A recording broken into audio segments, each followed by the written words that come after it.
मैं और मेरा ब्रदर ने एक ही साथ लिन फैमिली की दो बहनों से शादी की। छोटे ब्रदर ने बिना सोचे समझे आइस जैसी सुंदर बहन को चुना और मुझे जबरदस्ती उस बदशक्ल और चुप रहने वाली बहन से शादी करनी पड़ी। सबने बोला कि मेरी लाइफ अब खत्म हो गई है, लेकिन 3 साल बाद छोटा ब्रदर बीमार हो गया और गरीब बस्ती में रहने लगा। ना बेटा ना बेटी, पूरा फैमिली बर्बाद हो गया और वो खुद भी टूट गया और मैं सबसे यंग और अमीर आदमी बन गया। साल में 2 प्यारे बेबीज होने से लाइफ इतनी स्वीट थी कि थकावट होने लगी। मेरी इतनी अच्छी लाइफ देखकर मेरा ब्रदर जेलस हो गया। मेरे सेकंड बर्थडे पर उसने रूम में आग लगा दी। वो गुस्से भरे चेहरे से मेरी तरफ देखने लगा। हम दोनों ब्रदर्स ट्विंस भी हैं। उसने पूछा, तुमने ऐसी औरत से शादी क्यों की जो हस्बैंड के लिए लकी है? लेकिन जिससे मैंने शादी की उसने ही मुझे ऐसा बनाया। मैंने फिर से अपनी आंखें बंद की। मैं वापस उस दिन पहुंच गया जब रिश्ता पक्का हो रहा था। मेरा ब्रदर भागकर मेरे पास आया और बोला, मैं बड़ी बहन से शादी करना चाहता हूं। मैं हंसा, सर हिलाया और लिन की बहन का हाथ पकड़ लिया। दोनों लेडीज में से एक की आंखें चमकीली थीं और दूसरी की ब्लैक थीं। वही पुराने सीन्स और लोग देखकर मुझे यकीन हो गया कि मेरा नया जन्म हुआ है। छोटा ब्रदर भी थोड़ी देर के लिए हैरान रह गया, फिर वो जल्दी से पहले बोल पड़ा, मैं लिन की बहन लिन वान को चुनता हूं। लिन वान अपने नाम की तरह ही जेंटल और सब कुछ सही से रखने वाली है। वो घर की मालकिन बनने के लिए एकदम सही है। ग्रैंडमा ने ब्रदर की तरफ तारीफ भरी नजरों से देखा। वो बहुत प्राउड होकर हंसा। ब्रदर, तुम गुस्सा मत होना अगर मैं सिस्टर लिन से शादी कर लूं। आखिर लिन फैमिली की छोटी बहन देखने में ही अनलकी लगती है। उसका ये बात सुनकर मुझे यकीन हो गया कि वो भी रीबॉर्न हुआ है। मैं थोड़ा मुस्कुराया। ऐसा कैसे हो सकता है, सब बराबर हैं। ग्रैंडमा ने फिर मेरी तरफ देखा। नाल्विन, क्या तुम लिन फैमिली की बहन लिन शू से शादी करने के लिए रेडी हो? मैंने बिना रुके हाँ बोल दिया। छोटा ब्रदर हंसने लगा। ब्रदर, नाल्विन तो डिजास्टर स्टार है। अगर तुमने इससे शादी की तो मुझे डर है कि तुम बिना कबर के ही मर जाओगे। पिछली लाइफ में छोटे ब्रदर को लगता था कि लिन शू की ब्लैक पट्टी वाली आंखें अंधी हैं। ये सब सुनना एक्साइटिंग लगता है, इसलिए मैं रूमर्स पर यकीन नहीं करता और उससे शादी कर लेता हूं। लेकिन बाद में बदलक शुरू हो जाती है। ब्लैक ड्रेस में लिन शू की आवाज 10,000 साल पुरानी आइस जैसी ठंडी थी। क्या तुम श्योर हो कि मुझसे शादी करोगे, चाहे कुछ भी रिजल्ट हो? मैंने उसका हाथ थामा। अचानक एक ठंडी हवा मेरे बॉडी से गुजरी। मैंने हिम्मत जुटाई। बेशक, मुझे कभी रिग्रेट नहीं होगा। ये देखकर छोटा ब्रदर प्राउड होकर मुस्कुराया। ब्रदर, लगता है तुम्हारी मौत करीब है। मैं सच में तुम्हारे जनाजे पर आना चाहता हूं। ग्रैंडमा को इतना गुस्सा आया कि उन्होंने उसे स्टिक से मारा। गंदे लड़के अपने ब्रदर को बद्दुआ देता है। इस साल की अफवाहें सच हैं या झूठ पता नहीं। तुम कहते हो कि लिन शू तुम्हारे ब्रदर को मार देगी। सर पर मार खाने के बाद छोटा ब्रदर थोड़ा रोया, लेकिन फिर भी उसने बेवकूफों की तरह सर उठाया। फिर देखना अगर वेडिंग में उसके साथ कुछ बुरा होता है तो। छोटे ब्रदर की धमकी से ग्रैंडमा भी थोड़ी डर गई। ग्रैंडमा ने फाइनली पूछा, शियोफान, क्या तुम श्योर हो कि लिन शू से शादी करनी है? हमारी उंगलियां एक दूसरे में फंसी हुई थीं। मैंने नोटिस किया कि लिन शू का टेम्परेचर ठंडा होता जा रहा था, बिल्कुल आइस जैसा। लिन शू ने धीरे से कहा, अब रिग्रेट करने के लिए बहुत लेट हो गया है। अगर शादी हो गई तो तुम मुझसे कभी पीछा नहीं छुड़ा पाओगे। उसकी ब्लैक पट्टी वाली आंखों को देखा, लेकिन मुझे लगा वो सब कुछ साफ साफ देख सकती है। मैंने उसका हाथ पकड़ा और जोर से कहा, मैं श्योर हूं, मुझे लिन शू से शादी करके कभी रिग्रेट नहीं होगा। पीछे से ब्रदर के हंसने की आवाज आई। मैं बिना कोई एक्सप्रेशन दिए लिन शू को ले गया। पिछले 3 दिनों से मैंने खुद वेडिंग की तैयारी की और ड्रेस सिलेक्ट किया। दावत के गेस्ट्स का सारा अरेंजमेंट सही से किया। सारे गंदे और थका देने वाले काम मैंने ही किए। और छोटा ब्रदर अभी भी बार में घूम रहा था और फजूल काम कर रहा था। वेडिंग वाले दिन ही वो भागते हुए आया। हमारी वेडिंग एक ही होटल में रखी गई थी। लिन शू फ्रेश और चमकती हुई नजर आई और लिन वान वेडिंग के कामों में इतनी बिजी थी कि उसकी आंखों के नीचे डार्क सर्कल्स थे। वेडिंग रूल्स के हिसाब से मुझे और मेरे ब्रदर को ब्राइड्स के पास चलकर जाना था। उन्हें स्टेज तक खुद लाना मतलब उनकी लाइफ हमेशा खिलती रहेगी। रास्ते में अचानक ब्रदर मेरी तरफ देखकर हंसा। ब्रदर, तुम खत्म हो गए। मैंने लोगों के चिल्लाने की आवाज सुनकर ऊपर देखा। छत पर लगा बड़ा कैंडलियर नीचे गिर रहा था, सीधा मेरी तरफ, जैसे निशाना लगाया हो। मुझे लगा मेरे पैर जम गए हैं, मैं हिल भी नहीं पा रहा था। पिछली लाइफ में वेडिंग पर छोटे ब्रदर के सर पर कैंडलियर गिरा था। उसका ब्रेन डैमेज हो गया था और वो 6 महीने तक कोमा में था। मुझे बहुत डर लगने लगा। मैंने आंखें बंद की और सोचा, क्या मैं सच में बच पाऊंगा? अगले ही सेकंड एक जोर से बैंग आवाज आई। जैसा लग रहा था वैसा नहीं हुआ। मेरे सर से खून नहीं निकला। मैंने धीरे से अपनी आंखें खोली। मैंने देखा लिन शू, जो मुझसे 5 कदम दूर होनी चाहिए थी, वो मेरे पास खड़ी थी और जो कैंडलियर मेरे सर पर गिरना था वो मेरे ब्रदर के पैरों के पास गिरकर टूट गया। उसने अपना पैर पकड़ा और गुस्से से मेरी तरफ उंगली दिखाई। तुमने ये क्या किया? गेस्ट्स हैरान होकर चिल्लाने लगे। मैंने सही देखा, कैंडलियर रास्ते में ही घूम गया था। ये तो बिल्कुल अजीब था। मैंने अपने हाथ फैलाए और कहा, मुझे नहीं पता। छोटा ब्रदर मानने को तैयार नहीं था। उसने सर्वेलेंस वीडियो देखने को कहा। अगर मुझे पता चला कि ये किसने किया तो मैं उसके हाथ पैर तोड़कर शार्क्स को खिला दूंगा। जल्द ही वीडियो बड़ी स्क्रीन पर दिखाई गई। जब कैंडलियर मेरी तरफ गिरा, लिनशू बहुत तेज स्पीड में मेरे पास आई और ऐसा लगा जैसे उसके चारों तरफ कोई जादू यानी एन्चांटमेंट था, जिसने कैंडलियर को घुमाया और ब्रदर की तरफ फेंक दिया। ये अजीब वीडियो देखकर ब्रदर के दोस्तों ने चिल्लाकर कहा, तुमने कौन सा जादू किया? इंस्पेक्टर को इसे ले जाना चाहिए। छोटा ब्रदर पीले चेहरे के साथ लिनशू को देखने लगा। ये पक्का तुम्हारा काम है। तुम डिजास्टर स्टार ने क्या किया? मैं भी पिछली लाइफ के बारे में क्यूरियस था। लिनशू ने देखा कि उसके ब्रदर को हॉस्पिटल ले जाया जा रहा है। तुमने मुझे इस लाइफ में क्यों बचाया? लिनशू ने ब्लैक वेडिंग ड्रेस पहनी थी और अभी भी आंखों पर पट्टी थी। वो अंधी लग रही थी लेकिन फिर भी ब्रदर की डायरेक्शन में खड़ी थी।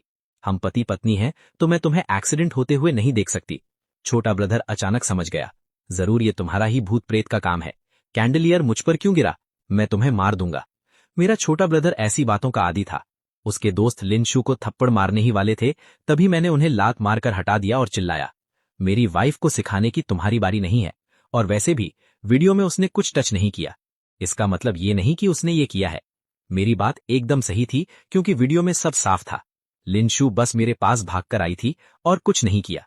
इस वजह से छोटा ब्रदर इंजर्ड हो गया, लेकिन वो गुस्सा थूक नहीं पा रहा था। फिर उसने अपनी लग्जरी कार की कीज जमीन पर फेंक दी। जो भी इसके हाथ पैर तोड़ेगा मैं उसे पैनामेरा कार दूंगा। वो दोस्त लालच में पागल हो गए और लिनशू की तरफ बढ़ने लगे। मैं उन्हें रोकना चाहता था लेकिन उनकी तादाद ज्यादा थी।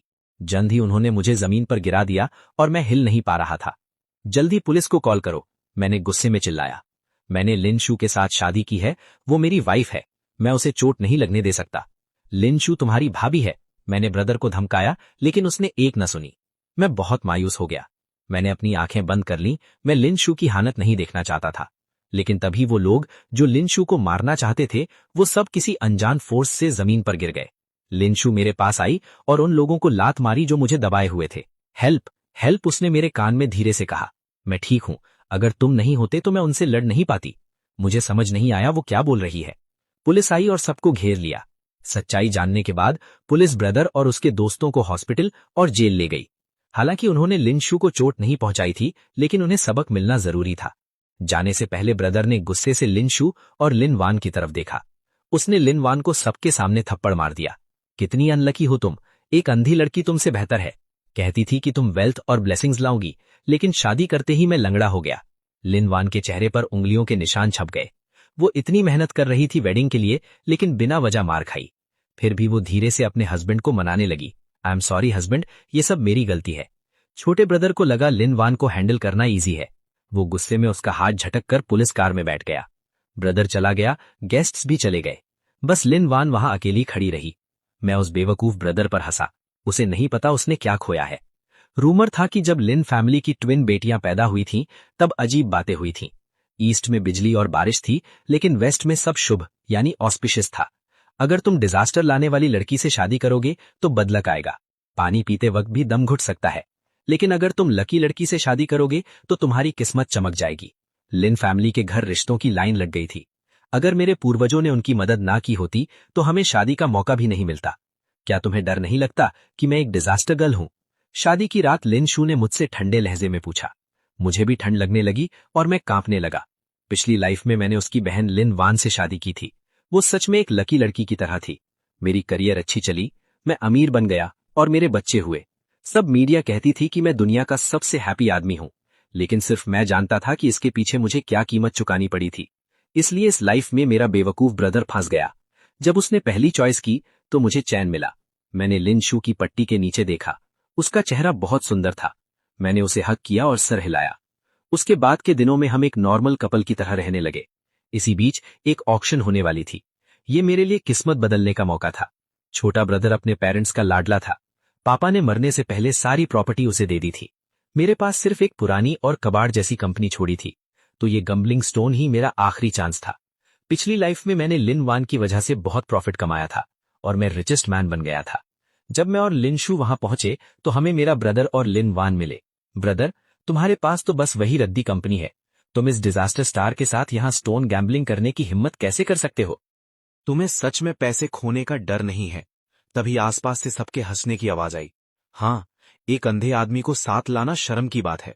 मैंने गुस्से में हुक भरा और जो बोल रहा था उसे एक थप्पड़ मार दिया। मैं तुम्हें डांट सकता हूं, लेकिन अगर तुमने मेरी वाइफ से फिर से बदतमीजी की तो कल तुम अपना मुंह कुत्तों को खिलाने के लिए फेंक सकते हो। लिन श्वेन ने वेडिंग में मेरी रक्षा की थी, इसलिए मुझे नहीं लगता था कि वो कोई मनहूस है।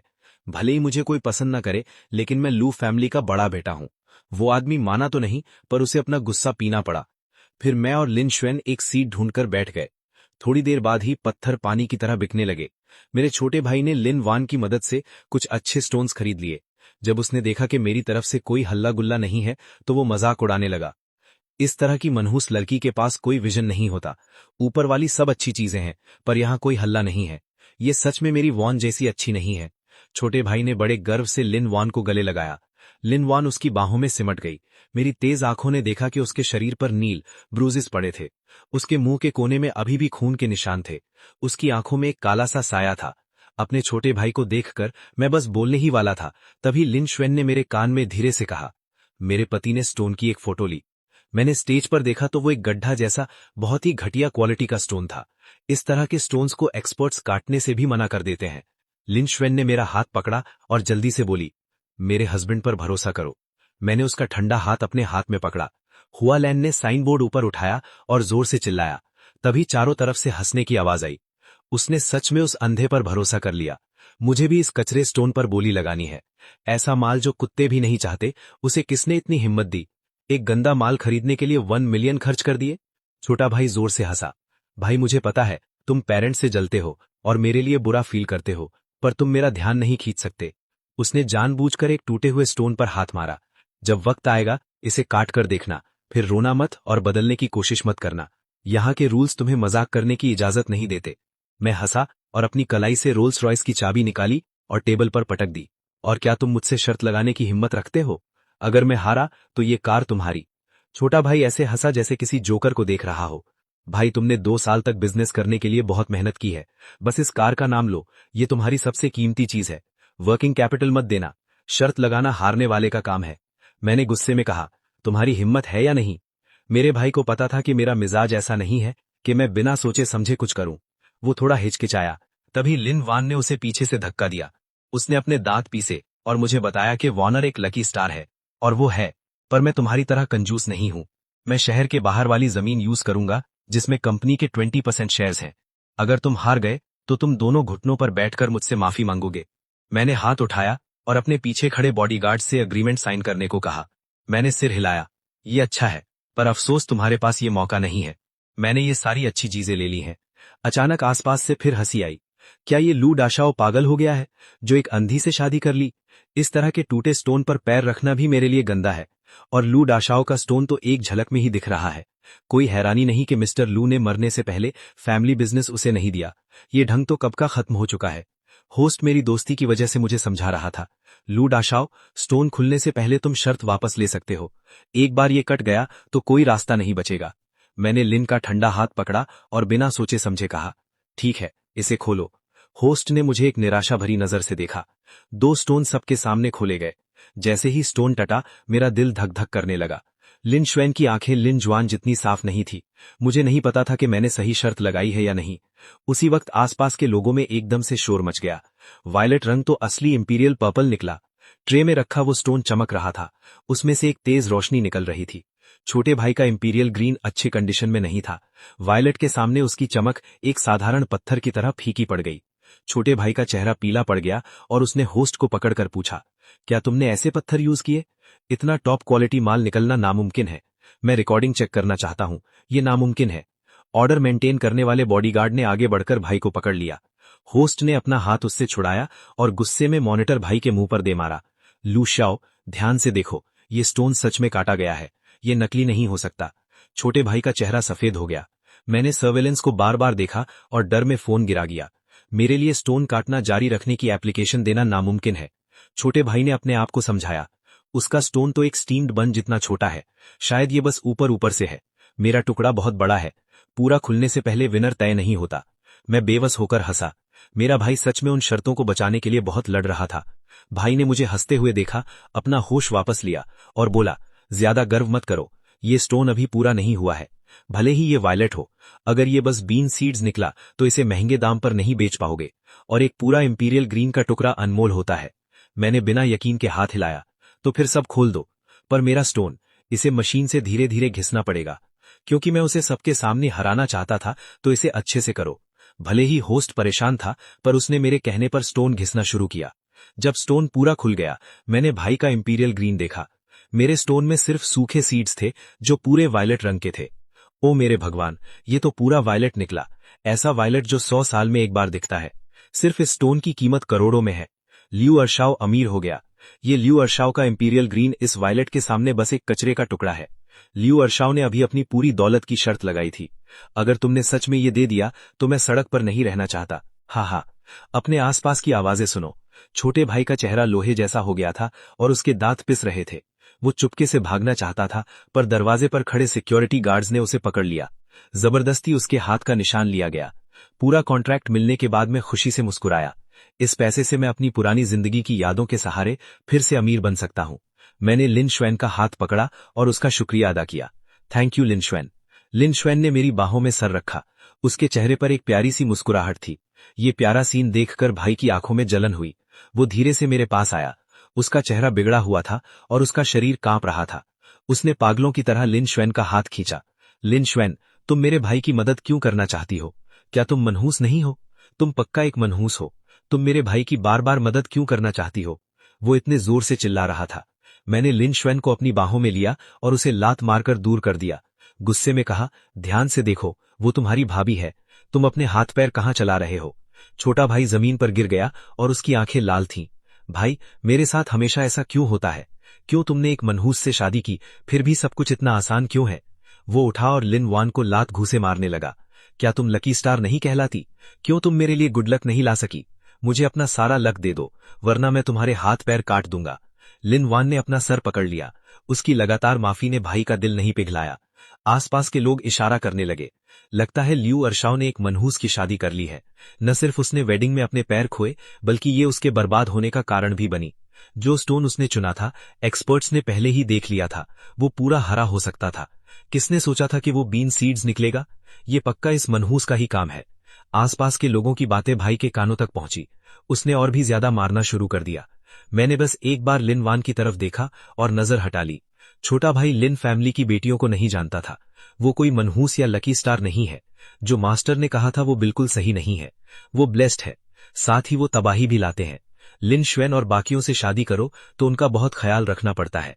अगर उनके लिए अच्छे नहीं रहोगे तो उसका बुरा असर तुम पर 1000 या 10,000 गुना ज्यादा होगा। पुरानी यादों में मैंने उस जमीन पर 50 मंजिला बिल्डिंग बनाई थी। उस वक्त हाई स्पीड ट्रेन खुल जाएगी। इस जमीन की मार्केट वैल्यू बहुत बढ़ गई है। ज्यादा वक्त नहीं लगा, मैं कंपनी के शेयर्स पर भरोसा करता हूं। वो सी मार्केट का सबसे अमीर आदमी बन गया और मुझे अपने भाई के गंदे कामों के बारे में पता चला। ऑक्शन में उसकी बेइज्जती के बारे में पता करो। उसके पास ब्रेकअप फी मांगने जाओ। आखिरकार उसने अपनी वॉच और लग्जरी कार बेच दी। ये वर्थ इट है। और लिन वान स्लम्स में रहने चली गई। वो बहुत आलसी है और उसे दोस्तों के बिना रहने की आदत नहीं है। रोज घर पर वो शराब पीता और लिन वान को गाली देता। लिन वान ने एक नौकरी ढूंढ ली, पर अक्सर उसे सैलरी नहीं मिलती थी। उसका छोटा भाई उससे पैसे छीन लेता शराब पीने के लिए और अपनी जिंदगी बर्बाद करने के लिए। मैंने ये सुनकर सिर हिलाया। अगर वो लिन वान से आधा भी अच्छा होता तो ऐसा नहीं होता। और दुख की बात यह है कि मैं अपना स्वभाव नहीं बदलता। इस वक्त लिन श्वेन ने स्टडी रूम का दरवाजा खोला। रिपोर्ट हाथ में लिए उसने खुशी से अपनी आईब्रो उठाई। हस्बैंड, लगता है मैं प्रेग्नेंट हूं। जब मैंने खुशी से लिन श्वेन के पेट की तरफ देखा तो याद आया, पिछली जिंदगी में लिन वान प्रेग्नेंट नहीं थी। मैंने अभी भी प्रेग्नेंट होने के लिए साइंस का सहारा लिया। सोचा नहीं था कि लिन श्वेन अपनी बहन से भी ज्यादा ताकतवर निकलेंगी। मैंने उसे ऊपर उठाया और उसके गाल पर किस किया। मेरी प्यारी वाइफ, जब वक्त आएगा तुम मेरे साथ घर चलना, हम ये खुशी की खबर दादी को एक साथ देंगे। लिन श्वेन ने मेरे सीने पर हल्का सा मुक्का मारा। उसकी आंखें प्यार से भरी थीं। ऐसा नहीं है कि तुम मुझे सारा दिन बेड से बाहर निकलने के लिए बहुत ज्यादा फोर्स करते हो। मैंने उसका हाथ पकड़ा और मुझे बहुत सुकून मिला। लिन श्वेन से शादी के 1 साल बाद ही मुझे समझ आया कि असली कपल क्या होता है। उनके इंटरेस्ट न सिर्फ मुझसे मिलते हैं, बल्कि वो मुझे बिजनेस में भी गाइड कर सकती हैं। भले ही वो थोड़ी ठंडी लगती हैं, पर आदत होने के बाद वो बस एक नरम और प्यारी डॉल जैसी है जिसके साथ खेला जा सके। उसने अपनी आंखें काली कर ली थीं और ऐसा लग रहा था जैसे वो कोई प्लानिंग कर रही हैं, पर वो बस एक मासूम और शांत लड़की है। मैं अपनी पिछली लाइफ के लिनवान के साथ बिताए हुए दिनों के बारे में सोचता हूँ। वो देखने में जेंटल और अच्छी लगती थी, लेकिन वो एक धीरे से लगने वाले चाकू जैसी थी। हर चीज जो वो मुझे देती थी, उसका बदला वो पैसों या वैल्यू से मापती थी। एग्जाम्पल के लिए, मैंने वेडिंग के टाइम एक डिजास्टर से बचने में हेल्प की थी, तो उसके बदले में पूरी लाइफ इज्जत देना जरूरी था रिवॉर्ड के तौर पर। मुझे सबसे अमीर मैन बनने में हेल्प करने के लिए उसने मेरे बच्चों और पोतों से रिश्ता खत्म करने का बदला मांगा। बाद में मैंने उससे एक बच्चा मांगा, लेकिन उसने मुझसे मेरी ग्रैंड मदर की जान मांगी। जब ग्रैंडमा को पता चला तो मैं ये नहीं करना चाहता था, लेकिन वो इस बात पर मान गई। पर अफसोस ग्रैंडमा जाने से पहले अपने पोतों यानी ग्रैंड चिल्ड्रन को देख भी नहीं पाई। लिनवान बहुत चालाक थी। तुम्हें जो चाहिए उसके बदले में वो 100 या 1000 गुना ज्यादा वापस मांगती थी। इसीलिए मैं उसे तब तक प्यार नहीं किया जब तक मैंने प्यार करना बंद नहीं कर दिया। ग्रैंड माँ इतना हंसी कि उनकी आंखों में आंसू आ गए जब उन्होंने प्रेगनेंसी रिपोर्ट देखा। ओ लुओफान, तुमने सच में मेरे बुढ़े का सपना पूरा कर दिया। उस बूढ़े ने आगे आकर कहा कि हमारी लू फैमिली का नाम खत्म नहीं होना चाहिए।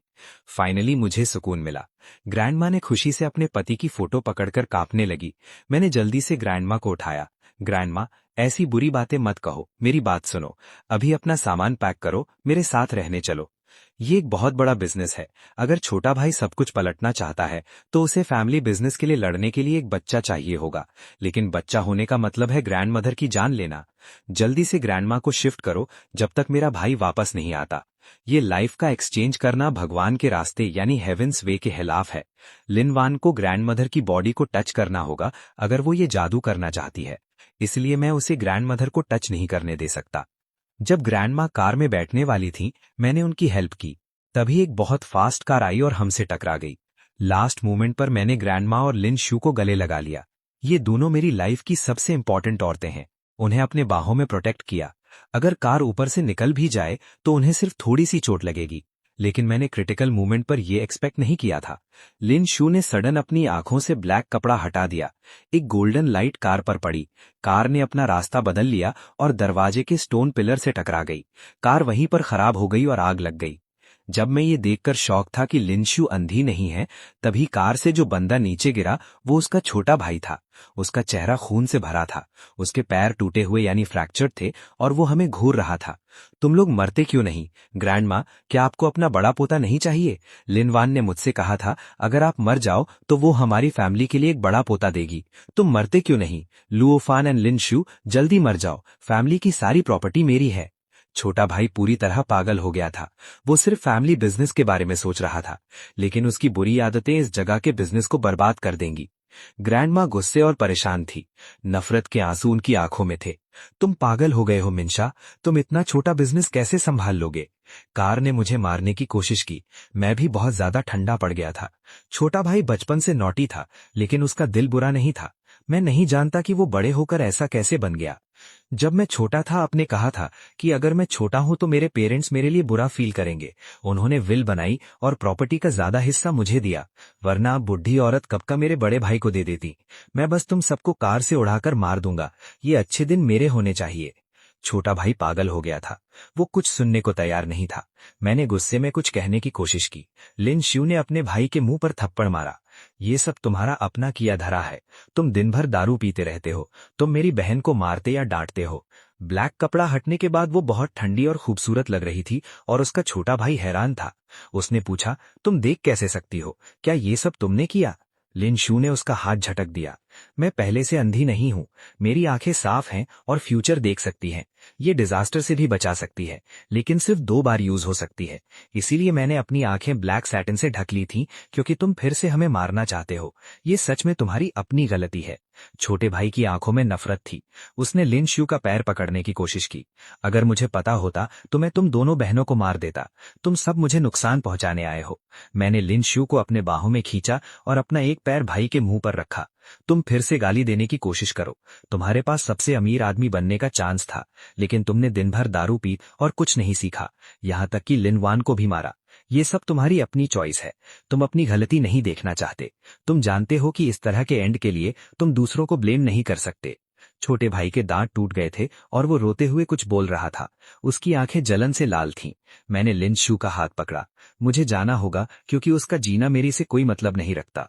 ग्रैंडमा की आंखें धुंधली थीं और उन्होंने कहा, लुओफान, क्या हम उसे बचा सकते हैं? आखिर वो तुम्हारा अपना भाई है। मैंने ठंडी सांस ली। ग्रैंडमा बुराई का बदला अच्छाई से देती हैं और एंड में खुद को चोट पहुंचाती है। लेकिन अगर आप एम्बुलेंस बुलाना चाहती हैं तो ठीक है। ये कहकर मैं लिन शू को लेकर कार में बैठ गया। ऐसा लग रहा था कि वो जानती है मैं अभी भी परेशान हूं। लिन शू ने मेरा हाथ पकड़ा। चिंता मत करो, ग्रैंडमा इतनी कंफ्यूज नहीं होंगी। सच में थोड़ी देर बाद ग्रैंडमा वापस आईं। उनकी आंखें लाल थीं और वो बहुत दुखी थीं। लुओफान, तुम्हारा भाई हॉस्पिटल भेज दिया गया है। मैंने उसे सेवरेंस लेटर भेज दिया है और अब से हमारी लू फैमिली से उसका कोई मतलब नहीं है। मुझे सुकून मिला कि ग्रैंडमा ने ये देख लिया, लेकिन उनके आंसू बता रहे थे कि उन्हें बुरा लग रहा है। मैंने सांस ली। ग्रैंडमा, आप दुखी मत हो, मैं और लिन शू आपका ख्याल रखेंगे। ग्रैंडमा कार की विंडो से लगकर बैठी थीं और उदास थीं। मैं जानती हूँ लुओफान, तुम्हारा भाई बहुत क्रेजी है। लिन वान को ट्रंक में फेंक दो। जब वो मिली, उसका आधा चेहरा जला हुआ था। मैंने डॉक्टर्स को कहा है उसे हॉस्पिटल ले जाने के लिए। जब वक्त आएगा तुम उसे एक अच्छा डॉक्टर देना। एक औरत का चेहरा हमेशा इंपॉर्टेंट होता है। लिन शू ने गुस्से से देखा। मुझे भी कुछ बुरा फील हुआ और जल्दी से पूछा, ग्रैंडमा, क्या आप लिनवान से मिली? ग्रैंडमा ने पूछा, तुम ऐसा क्यों पूछ रहे हो? मैंने उसे ट्रंक में रोते हुए सुना। बस उसे बाहर निकाला, लेकिन वो ज्यादा गर्म नहीं था। उसके हाथ की थोड़ी स्किन भी जल गई थी। ग्रैंडमा ने अपना हाथ आगे बढ़ाया जहां थोड़ी स्किन निकल गई थी। मेरा दिल बैठ गया।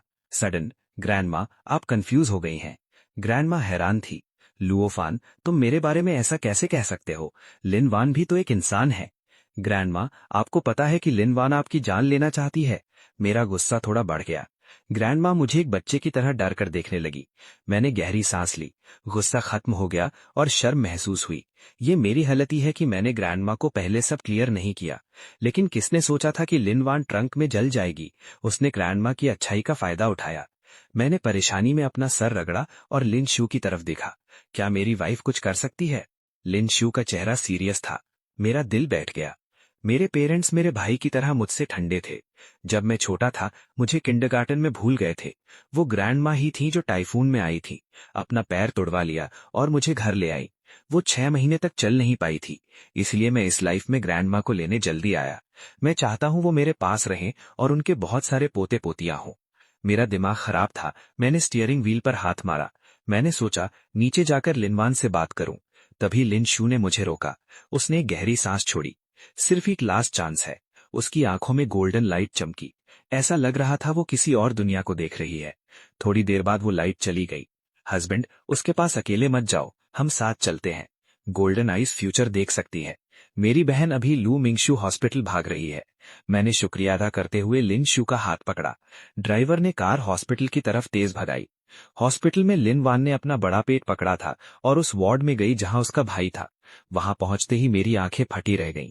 अभी एक दिन भी नहीं हुआ, लिन वान का पेट इतना बड़ा कैसे हो गया? उसने सच में मेरी ग्रैंडमदर की लाइफ बदल दी थी। मैं उसे अरेस्ट करने जा रहा था, पर ग्रैंडमा ने मुझे पकड़ लिया। उनका चेहरा आंसुओं से भरा था। लुओफान, अगर लिन वान के पेट में सच में हमारी लू फैमिली का बच्चा है, तो एक बच्चे के लिए मेरी जान देना वर्थ इट है। ग्रैंडमा खुशी से लिन शू के पेट की तरफ देखा। मैं बुढ़ी हो गई हूँ, हमारी फैमिली का नाम खत्म नहीं होना चाहिए। जब तुम्हारे पेरेंट्स मर गए थे मुझे बहुत दुख था, लेकिन अब मैं देख सकती हूँ कि तुम दोनों प्रेग्नेंट हो। मैं सुकून से मर सकती हूँ। ग्रैंडमा की विल वाली बातें सुनकर मैं डर गया। मैंने उनका कांपता हुआ हाथ पकड़ा। ग्रैंडमा, नहीं, फॉर्चून टेलर ने कहा था कि आप बहुत साल जिएंगी। मैं इन गंदे लोगों को आपकी जान नहीं लेने दूंगा। मैंने हिम्मत करके दरवाजा लात मारकर खोला, लेकिन पहली नजर में मैं शॉक रह गया। लिन वान के हाथ में चाकू था। वो एक एक करके छोटे भाई के सीने में मार रही थी। लिन वान मारने के साथ चिल्ला रही थी, मर जाओ, मर जाओ। वो एक कठपुतली की तरह एक ही चीज बोल रही थी, लेकिन उसके चेहरे पर अभी भी वो जेंटल स्माइल थी। छोटा भाई जो कार एक्सीडेंट में जख्मी था, हेल्प मांग रहा था। भाई, मुझे बचाओ, ये औरत पागल है। उसने हाथ उठाया। वो अभी भी लिन वान को सबक सिखाना चाहता था, उसे थप्पड़ मारना चाहता था, लेकिन लिन वान ने उसका हाथ मरोड़ दिया। आह, मैं तुमसे प्यार करती हूँ, तुमने मुझे क्यों मारा, एक पागल औरत। छोटा भाई इतने दर्द में फिर भी आंसर मांग रहा था। लिन शू और मैं थोड़ी दूर खड़े होकर लिन वान को देख रहे थे।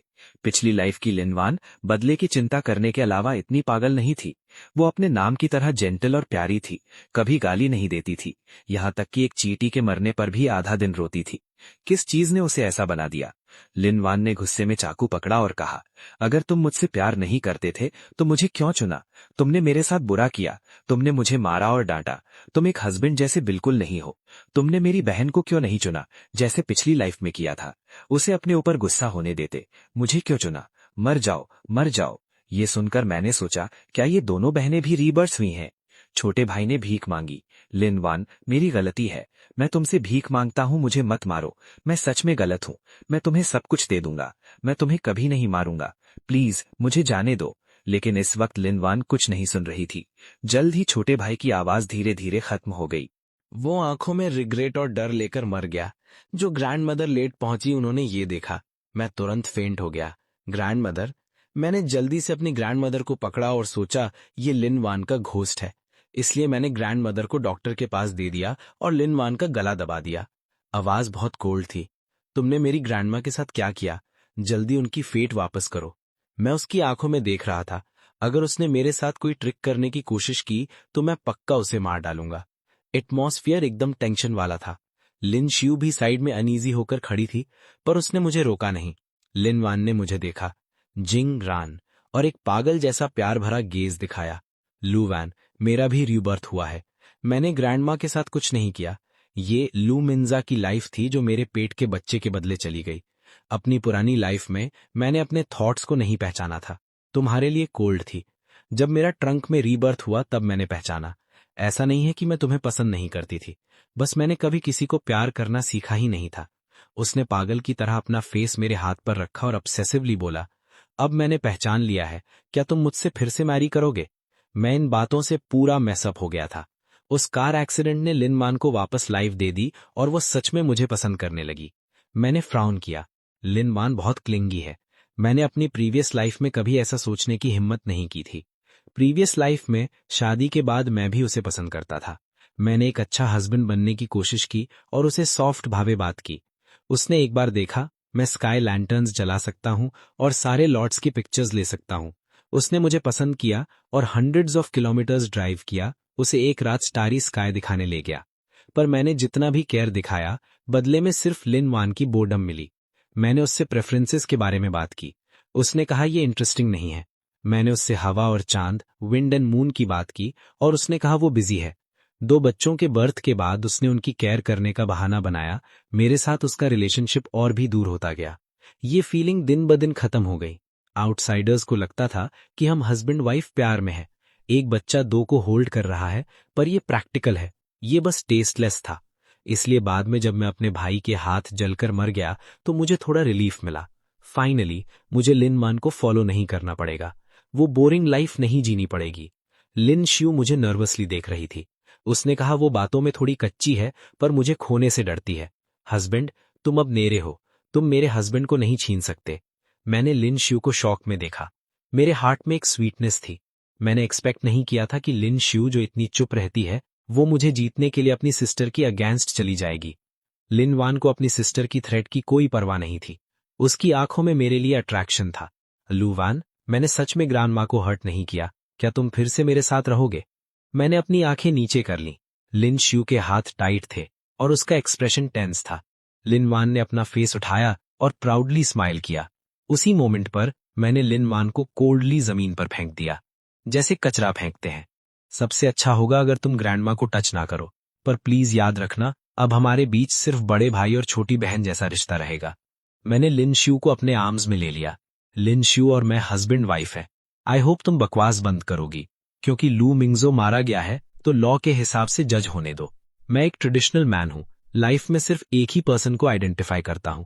जिस रात मैंने लिन शियू से मैरी किया, मैं तब से उसका हूं, मैं हमेशा उसका ही रहूंगा। रही बात लिन वान की, तो वो अब पास्ट हो चुकी है। उसके लिए मेरे फीलिंग्स कब के खत्म हो गए हैं। पुलिस जल्दी ही आ गई और लिन वान के हाथ में हैंडकफ्स लगा दी। लिन वान ने जाने से पहले आंसू बहाए, मेरी स्लीव खींची। लू फैन, तुम मुझसे प्यार नहीं करते तो हॉस्पिटल मुझे देखने क्यों आए? क्या तुम्हारे हार्ट में अभी भी मेरी केयर है? मैंने उसका हाथ झटक दिया। मैं बस तुमसे क्वेश्चन करने आया हूं। एंड में क्या तुमने ग्रैंडमा के साथ कुछ किया?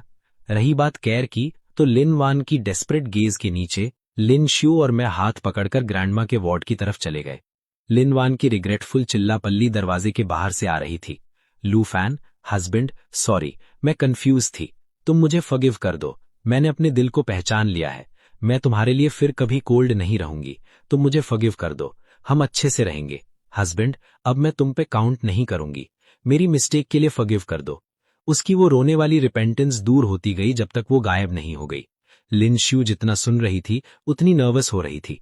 उसने अपना छोटा हाथ मेरी वेस्ट पर टाइट कर लिया, जैसे उसे डर हो कि मैं गायब हो जाऊंगा। हस्बैंड, मेरी सिस्टर, वो तुम्हें ऐसे क्यों बुला रही है? मुझे डर लग रहा है। मुझे डर है कि तुम मुझे छोड़ दोगे। बचपन से मेरी सिस्टर बहुत सॉफ्ट स्पोकन रही है और फिर एक एक करके मेरे फ्रेंड्स और चीजें छीन लेती है। मुझे तुमसे डर लगता है। मैं दंग रह गया। पता चला कि लिन श्यू इतनी इनसिक्योर थी। इसलिए मैंने उसे बताया कि मेरी प्रीवियस लाइफ में क्या हुआ था। सुनने के बाद लिन श्यू का छोटा फेस सेल्फ सेटिस्फाइड था। मेरी वेस्ट पर उसकी पकड़ आंसुओं के साथ टाइट हो गई। हस्बैंड, जब तुम जलकर मरे होगे तो तुम्हें बहुत दर्द हुआ होगा। मैं पक्का उस लू मिंगजा को पनिश करूंगी। उसने इस लाइफ में तुम्हारे साथ ऐसा किया। मैं पक्का तुम्हें प्रोटेक्ट करूंगी, तुम्हें हर्ट नहीं होने दूंगी। आंसुओं भरा वो छोटा फेस मेरे आर्म्स से ऊपर उठा। मैंने उसके आंसुओं को किस किया और सॉफ्टली कंफर्ट किया। तो अब सब ठीक है ना वाइफ? टेंशन मत लो। मैं अपनी लाइफ में तुम्हें कभी नहीं छोड़ूंगा। सिर्फ मेरी छोटी क्राइंग बैग। मैंने लिन श्यू की नोज स्क्रैच की और कहा। वो फाइनली आंसुओं के बीच हंस दी। सारी हलचल ने ग्रैंडमा को जगा दिया। ग्रैंडमा उठी और जल्दी से विंडो के बाहर देखा। भाई की बॉडी एक कार में ले जाई जा रही थी और उसे क्रेमेटोरियम ले जाया जा रहा था। वो कोमा में चली गई थी। ग्रैंडमा ने शायद वार्ड की वो बातें भी सुन ली थी।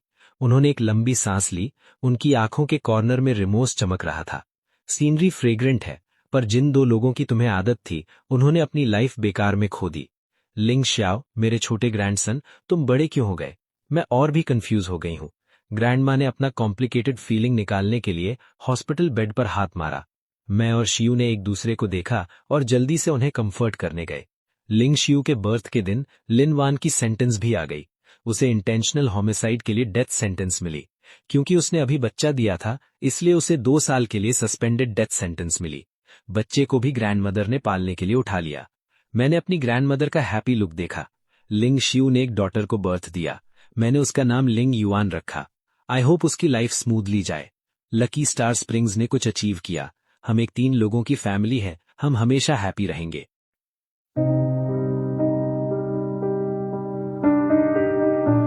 In the grey fog,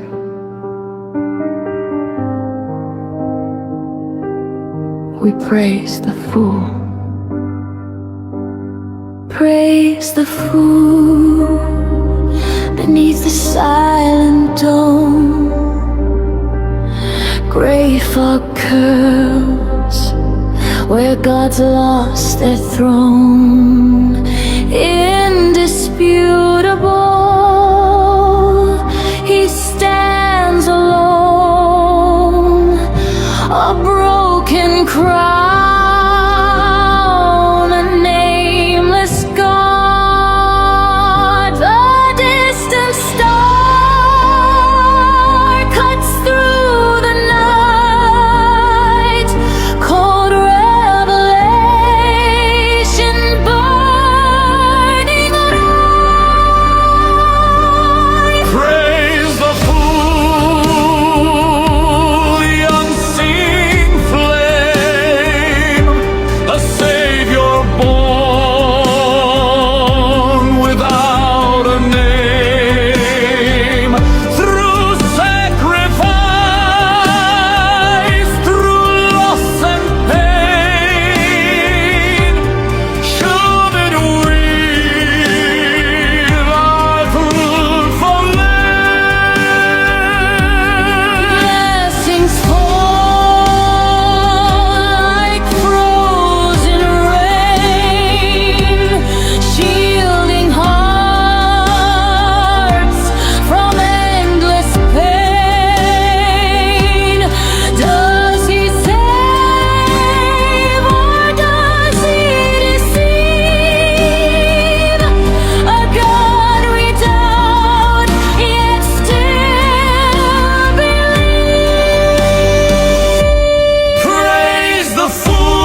in loss, and time letters hold what voices can't. Names erased yet never gone. Who now blesses gods above when even gods must stand? Praise the fool when hope runs thin.